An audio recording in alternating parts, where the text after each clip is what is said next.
Hey guys, Anthony here. And Nintendo Switch Online, it's always had its share of haters. In fact, it seemed like the default opinion online was to just hate on the service. People didn't like the fact that you didn't own the games, and they also didn't like the fact that the games were drip fed to you, like it was a very small library, and then little by little they added games. And I agree, those things are very annoying. I, on the other hand, have always defended this service because, well, first of all, I wanted to pay for online, which I think is kind of bullshit that you have to pay for any online, but you do have to pay for it now. The good part about it is you got all those free games along with the online service for Nintendo Entertainment System, Super Nintendo, and I think it's Game Boy now. And I liked that. And I know people prefer the Virtual Console on the Wii. I thought that was fine, but I don't want to keep paying for the same games over and over every console generation. Um, I like the fact that you get all these games for free. You pay $50, less than the price of one game, and now you get all these games, hundreds of games, for less than the price of one game, and you can play them whenever you want. Yes, they're old. Yes, they're shorter than Blake Lively's Temper on a set with Justin Baldoni, but I like the fact that they're there. And it's great because you get all these games that probably nobody or very few people have played all of them before.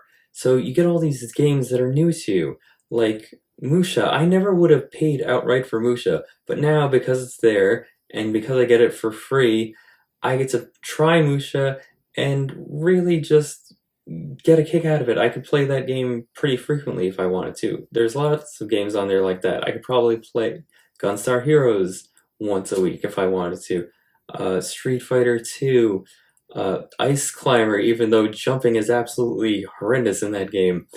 So, I never hated the service because you got so much out of it if the stuff is new to you. Now, unfortunately, a horrible precedent is being set because a game is being removed from the Switch Online service. What game? Well, it's the absolute classic Super Soccer, which, yeah, I know, I'm just kidding, because who gives a shit about Super Soccer? I mean, we've all seen... they make a new FIFA every year, we've all seen the meme of the guy that buys it every year. Soccer fans aren't starving for video games. So, not the biggest deal, just in an isolated incident. But what this means is that games can be taken off, and that's terrible. This isn't anything new. Again, if we compare it to the Virtual Console, you think that, it's like, oh, well, it's Super Soccer, just who cares? It's just a little crappy game.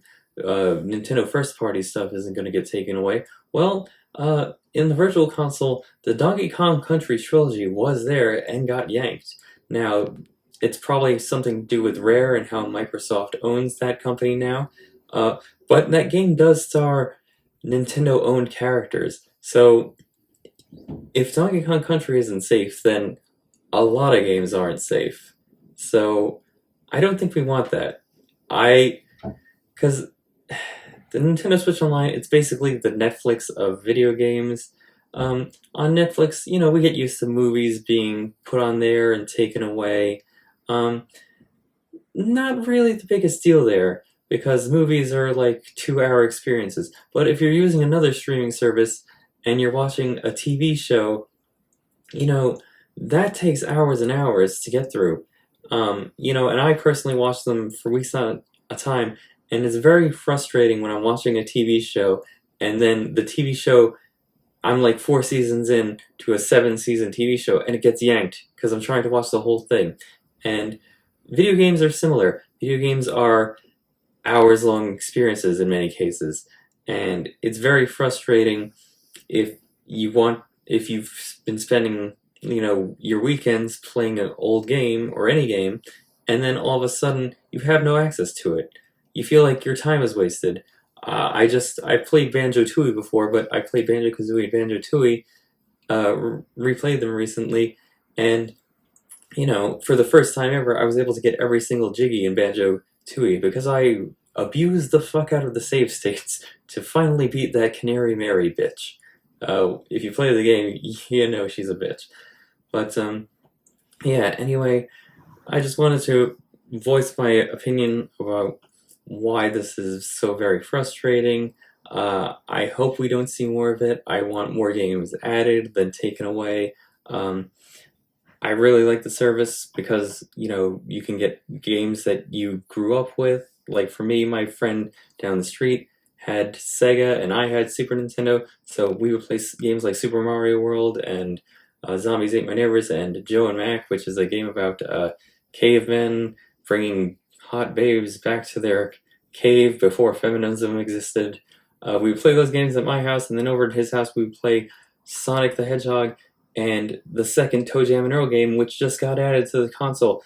And I wasn't good at it, so we only got to like the first 1 or 2 levels, and now I can go back and play through the whole game, and I'm planning to do that soon. So that's why I like the console. I want more games added. There's games that you are just super rare, and I've never pirated any game because I know people are like, oh, why don't you just pirate it? First of all, you're having a lot of faith that I have the technological know-how to do that. But second, piracy is not good for anybody, really. It's better if you pay, because if you pay for the games, if you pay Nintendo for their games, then they have more money to put to make games like Breath of the Wild, Tears of the Kingdom, Super Mario Odyssey, Mario Kart, all the games that you are fans of. They have more money and resources to make a better game. So that's why I don't want to resort to piracy.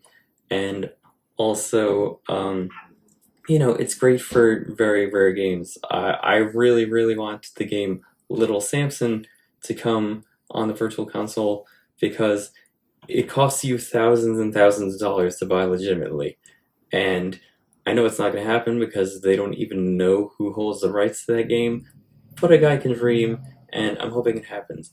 So that's my 2 cents on the situation. I don't want to see any more games removed. But tell me what you guys think. Are you upset at this? And are there any games that you fell in love with because they were on Nintendo Switch Online? That's what it's there for. I would love to hear a story like that. So please like, comment, subscribe. Leave your thoughts down below. Be respectful of the other commenters. And yeah, I'll see you in the next video.